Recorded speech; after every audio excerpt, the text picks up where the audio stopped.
and I was punishing everyone because of my control issues and negative attitude. She wrote 3 paragraphs about how I was being unreasonable and vindictive, how I was damaging my relationship with my children, how I was showing my true colors to the whole family. She ended by saying they all felt sorry for Steve having to deal with me.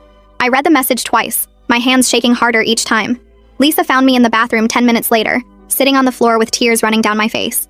She didn't say anything at first, just sat down next to me and pulled me against her shoulder.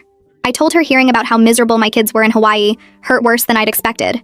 She rubbed my back and said, "Steve definitely deserved consequences for what he did, but maybe I needed to think about what I actually wanted from this whole situation. Did I want Steve to suffer? Or did I want my marriage and family to survive this? Because right now, I was getting the first thing but destroying any chance at the second." I sat on the bathroom floor until my legs got numb and my back hurt from leaning against the cold tile. Lisa helped me stand up and we went back to the living room where she made me drink a glass of water and eat some crackers even though I said I wasn't hungry. She asked if I wanted to talk about what I was feeling, and I told her I didn't know what I was feeling anymore. Mad at Steve, guilty about the kids, confused about whether I'd gone too far, worried that I'd broken something in my family that couldn't be fixed. My phone buzzed on the coffee table around midnight. I picked it up and saw a voice message from Steve that was 7 minutes long. Lisa watched me stare at the notification for a full minute before she asked if I was going to listen to it. I pressed play and put it on speaker.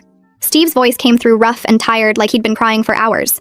He said he was recording this at 2 a.m. Hawaii time, and everyone else was finally asleep in their cramped hotel room. He started by saying he was wrong about everything, and he'd been lying to himself about why he excluded me from the trip.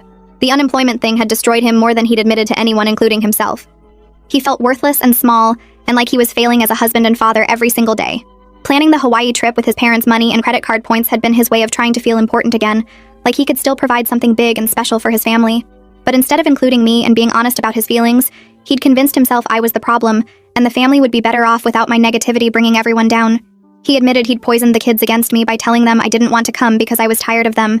He said hearing Mia cry about how cramped and miserable everyone was had made him realize what he'd done to our family. He'd excluded his wife, lied to his parents and siblings, manipulated his own children, and ruined what should have been an amazing vacation because he was too proud and ashamed to admit he was struggling. His voice broke completely when he said he understood if I couldn't forgive him, and he deserved whatever I decided to do next. The message ended with him saying he loved me, and he was so sorry for everything. I sat there staring at my phone after the message finished.